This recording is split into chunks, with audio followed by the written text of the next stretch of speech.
So today's actually going to be a special video. We are going to sit down and talk to you guys about how we manifested our current home and our current situation.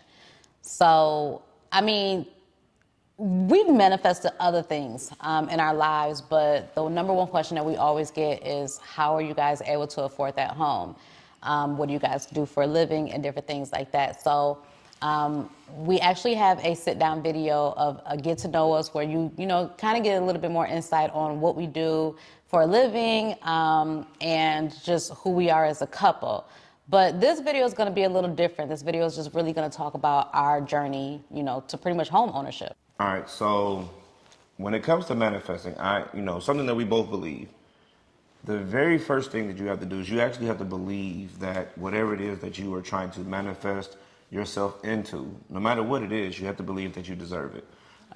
I can't tell you how many times I've had conversations with people, friends, colleagues, associates, family members, where whatever it is that they're seeking, whether it's a new car, a promotion, new job, new significant other, whatever the case may be, they feel like they don't deserve it for a multitude of reasons. I've had conversations with people where they want a newer home, newer neighborhood, or a job, or a new vehicle, luxury car, something along the line, something to make them feel good about themselves, and they're hesitant because they feel like this other person or another person should have it before them because either they're older or they've been in a position longer, or they just feel like they're more qualified. They're more qualified on paper for whatever it is that they're seeking. Yeah, absolutely. And it's one of those things where it's like, if you don't believe you deserve it, you'll never be able to achieve it, no matter what that is. So again, like, the major thing is, if you have to believe that whatever that is in front of you that you want, however close it is to you in the future, whether it's tomorrow or 10 years from now, whatever that destination is, you have to believe that you deserve it, regardless of who around you should or should not have it before you.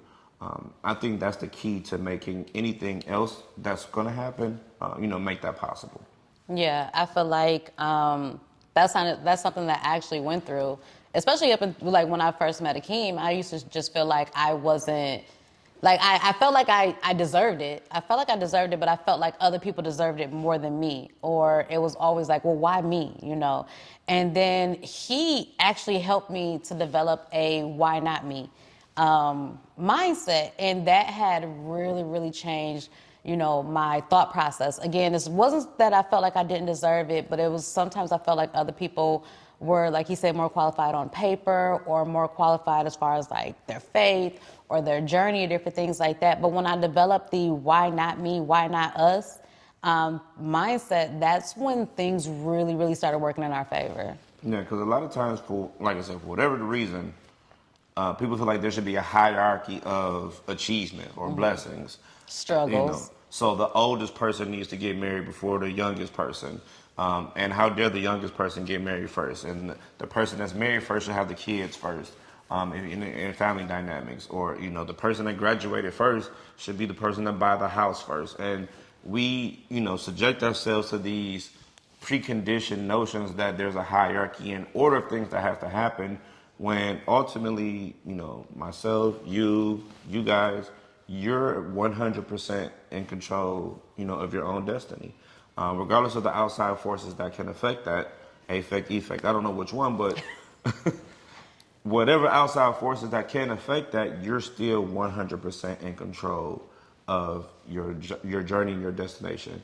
But believing in yourself and believing that you deserve it is key step for number one. Yeah. Manifesting for us has always been a thing. It started off as name it and claim it. Mm-hmm. And obviously the Bible, speak those things as though they are. But one thing that we, feel like is very important in addition to manifestation is faith without works is dead. So, you see what you want, it's right there, but how do you get it? And we didn't talk about this. And I want to share a quick story, and you don't know I'm about to say this. It has nothing to do with us. Oh, okay. But it really just shows the power of the mind. And um, that's why the manifesting starts here first, and then you can go do whatever it is that you need to do. So in 1990, you can like Google the story, just based on the information I'm gonna give, and you can see that it's factual. And sometime in the 90s, it was a construction worker working on the site. I think I told you the story before. Um, and he stepped on a nail, and the nail went through the bottom of the boot and through the top. So when he looked down at his foot, he saw the nail, and his body started to go into shock. So he started to get lightheaded. He passed out. When EMS came, and it was a pretty significant nail, like a railroad nail type thing. When they got him on the ambulance, his vital signs were showing that his body was in shock. When they got him to the hospital, they took the boot off to see that the nail didn't even pierce his foot. It went in between his toes through the top of the boot. But the mind is so powerful that the mind thought that the body was in stress enough that it put his body in real, I just had the word. Distress? Yeah, real body into shock. So his physical body went into shock to protect him. Because if you don't know, when your body goes into shock, it's to protect itself from further harm. So his mind believed that he was in pain. He felt pain. His body went into shock, and it was no different than me putting a nail and holding it like this. He had no blood, no anything, but his mind saw it, his mind believed it, and his body reacted. And there's other stories like Pavlov's dog and things like that to show that the mind truly is a powerful thing, and you can believe things into existence if you also put in the work. But I share that quick story because when I first read it, it blew my mind. It's one thing if somebody see it, then they get dramatic, Like these kids? like not what's my man's name? Low Down Dirty Shame. Remember when he thought he got shot, and it Oh, was just a white. It not was Loke just Dog. What was it? What was his name? Low Down. I No, said Loke Dog, but yeah, that was the brother. I'm talking that's about. Don't Be a Menace. I'm talking about Shame. Remember when he was in the club? Oh, Wayman. Yeah, wait. Yeah. Remember when the wine spilled on him? Yeah. And he was just like, and he was like, no, man, it's just wine. So that's one thing. You were so dramatic, but no, this man's body, organs, heart rate, everything reacted as though he really had his foot pierced by that spike or that nail.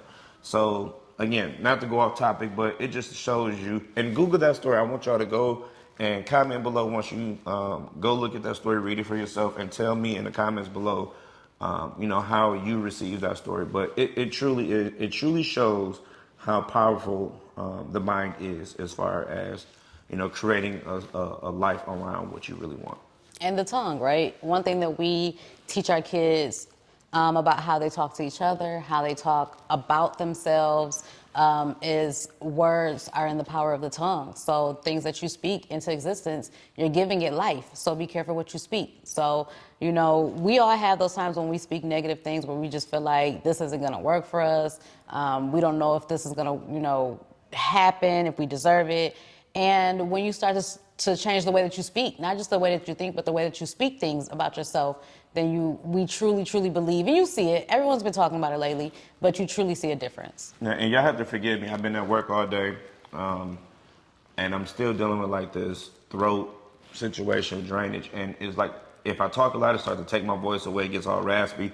So I just have, just regular water in here, no fun stuff, just to try to keep me going as we record this video.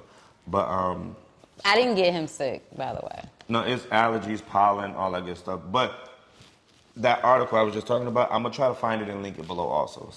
So to kind of go back about our journey actually started in Michigan.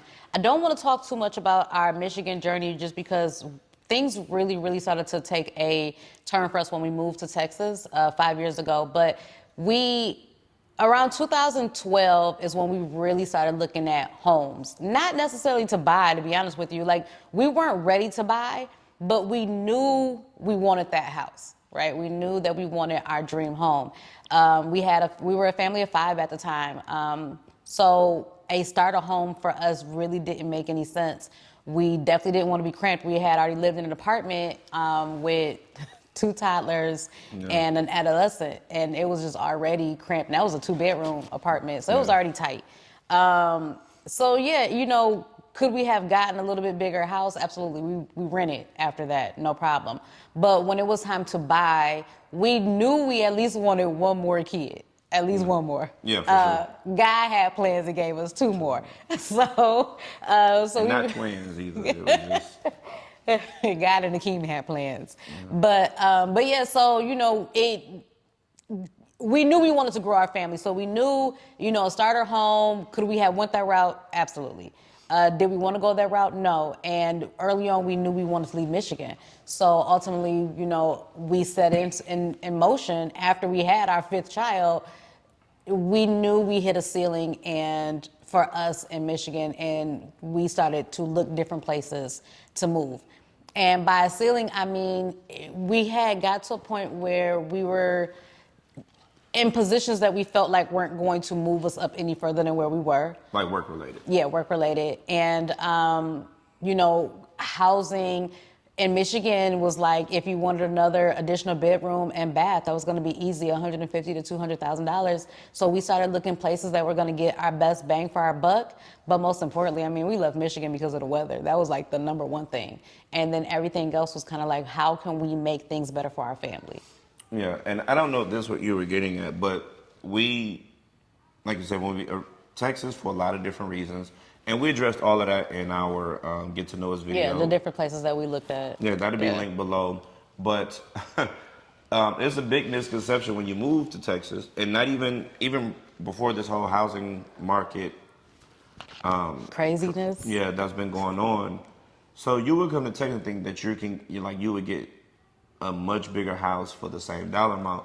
But then you quickly realize the first rule of real estate is location, right? So, yeah, you can get a large house, but then that home is nowhere near the major populated areas that you think it is, right? Especially how they advertise it online for people coming in. But we quickly realized that for what we wanted, and if we would have stayed in Michigan, that price point, I think that's what you're talking about. When we got to Texas, to be in the areas that we wanted to be in and the size of the home, the price was about the same. Yeah, it's yeah, just for the that most of it, yeah. The amenities of the community were a lot different, and the finishes of the house were a lot better here. But, yeah.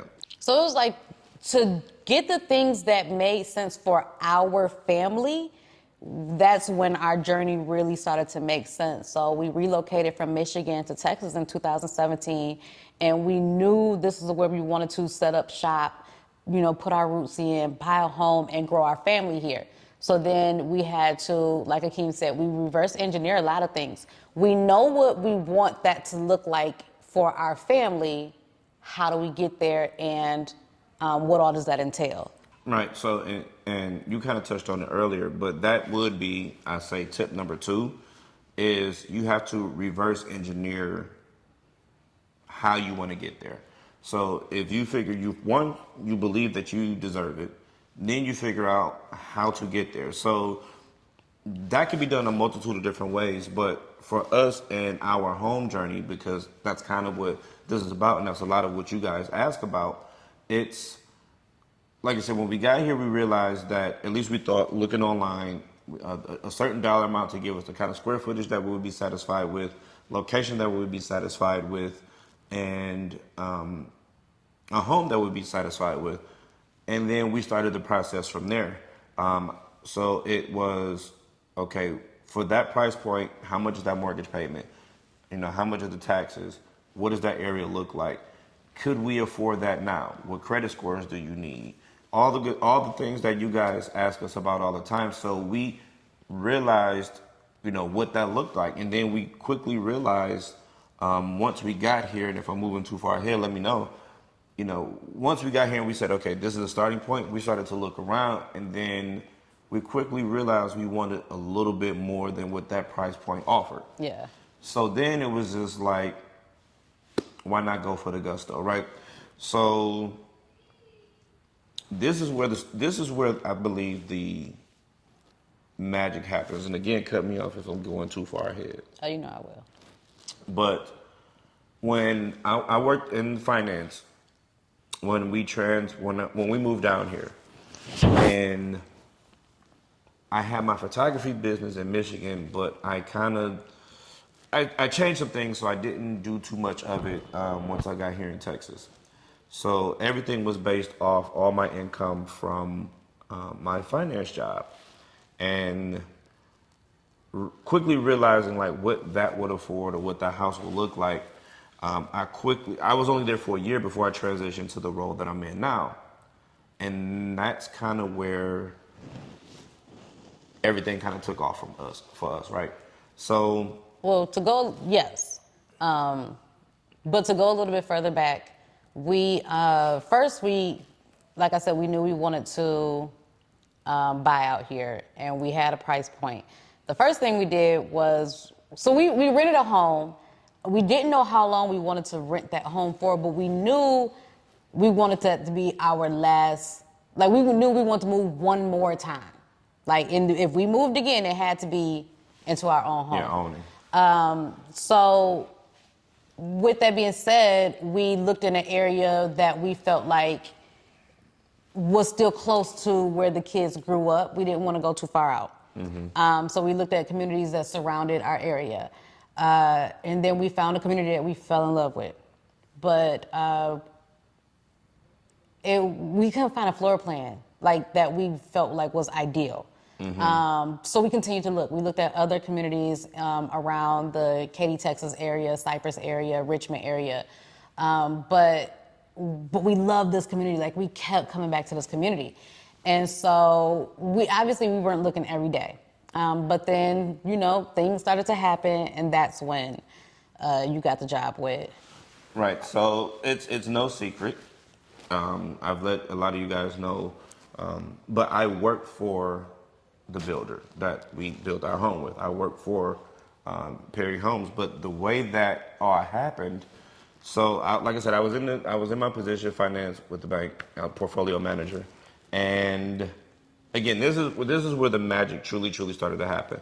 So, one of my good friends for 20 plus years, he was working for Perry at the time, and he kept trying to convince me to come over, but I had a very comfortable position, no weekends, private offices, seclusion. It was real laid back and chill.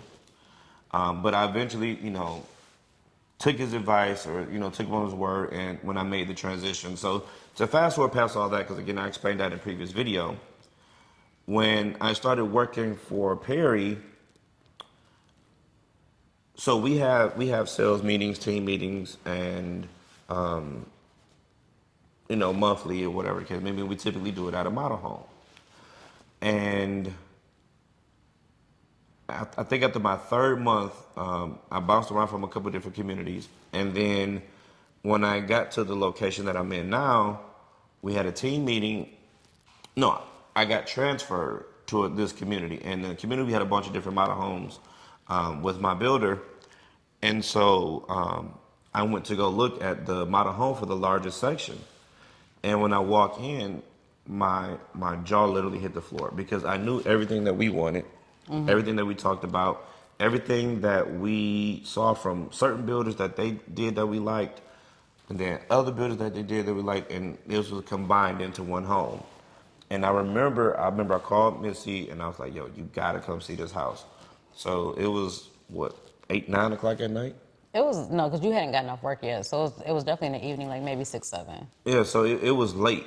I know it was dark. And we met you after hours, so. Yeah, so I was like, I could show the models after hours. So I was like, hey, come take a look at this house. And Missy still has the video and the picture. So Missy and Ashton, right? Yeah, so me and Ashton went inside. I was going in to look at the house. So every time we went to homes, I took pictures and I video record everything. So I have videos and pictures from every model home we've ever walked in, any inventory home, whatever. To this day. And so this particular time, Ashton, we take the kids to go look at homes with us all the time, but there's sometimes when they're super rowdy. And their way of getting out the car is having to go to the bathroom. So Aiden stayed in the car with Austin and Zuri because they were asleep. And Ashton had to go to the bathroom. So Ashton is the reason why, that's the reason why Ashton is the only one in the video. But we walked the entire home, and Ashton was just floored. Ashton was just floored. And this is the particular home that we showed you guys in the previous fully furnished model. This was, well, no, it wasn't that one. It was another model. It was that But same it was the plan, same same floor plan. elevation, but the one before it. Yeah. Because they'll build a model after a couple of years, sell it, build another one. But it's special to me because when we were walking in, was you were it was Ashton. Right? Ashton. Ashton was like, Can we buy this house? "Dad, can we buy this house?" And in my mind, for whatever reason, I said, "Give me 2 years." I'll take that back. I know the reason. So by me having a career shift and going from salary to commission only, to qualify, you need at least 2 years history. So I knew I had to do this for 2 years, and I had been with the company for 3 months. almost 3 months at this point. So I'm like, give me 2 years and I got you. And that was, 2018. yeah, that was December, right? Yeah. That was December 17th. 2018. Yes. Right. So from that moment on, that one house, which is the current house that we're in, became our singular focus. So we looked at the price of the home, options, upgrades. We knew exactly, what we wanted. So again, as far as reverse engineering, this home was way more than what I thought we were going to get. So it was, I told her, and, having my finance background helped a lot because to the T, I said, I need to make this amount of money this year, this amount of money the following year, and it should be no problem because I can show the history and we'll be okay. And like I said, it became ours. So I don't think we considered no other house since that moment. So, Like none. Like we can look at other neighborhoods, but I don't think we consider no other home. so Akeem says, give me 2 years, which he did. He said, give me 2 years. Yep. But he also gave me a hard time and kept saying, Melissa, you keep upping the budget on a house that you want. But we previously sat down and we wrote down what our house looked like. So that was a 4 to 5 bedroom home. That was a game room. That was an you were office. like straight 5 bedroom. Yeah, well, that's what I was about to say. Yeah, so, it was straight 5 Yeah, it bedroom. was. I still got it. Actually, I'll post my screenshot. But it was, office space. It was enough backyard for the kids to go play. Like we wanted a 3-car garage. So like we literally wrote down the house that we wanted. This house did not have everything that we wanted, but it checked off so many things on our checklist that we were just like, this is the one. So yeah, I agree. After that, we didn't look at any other house. We put it on our vision board. We wrote out a vision board, and it was super detailed. But one of the main things is we wrote the house. Akeem wrote the payment. He did not want to go over a certain payment for, his home. And we over it. but at that time, that's how budgets work, right? When there's a home But budget, we nobody knew- comes yeah. in below. You watch, like, what's that, Fix It or Flip It or no? No. Property Brothers? Yeah. It's always over budget. Like, there's nobody's going to come in under budget on the house. But I'm happy. I'm cool with it. But we also wrote the time frame that we wanted to go under contract. By the grace of God, we actually went under contract way earlier than when we were ready. But, and we'll talk more about how we manifested and what we did after that. But the main thing is we put it at the forefront. And we said, okay, God, how do we get this house? And so I feel like first it was how do we get our house? And I feel like that's when things worked out for Akeem to work for Perry, because when we first originally wanted to buy a home, it did not look like this. It did not look like this. This is not what we envisioned our first home to be like at all. And even when we looked at this, even when we came across the 4098 model, it was, and I'm sorry, that's the name of it. I know a lot of people ask, but Perry names their homes under their square footage. So There's no cute names. So our square footage is the name of our home. So when we came across the 4098, like he said, this was the home we wanted. We were okay with other homes leading to this point, but we told God this was our dream home, and we wanted it to be our last home.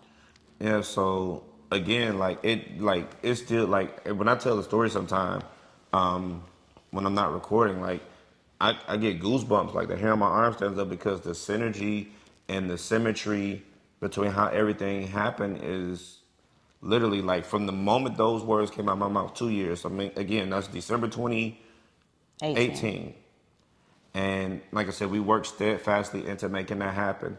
And the way certain things lined up for it to happen, for the exterior of this home, the elevation, was brand new right before we went to contract.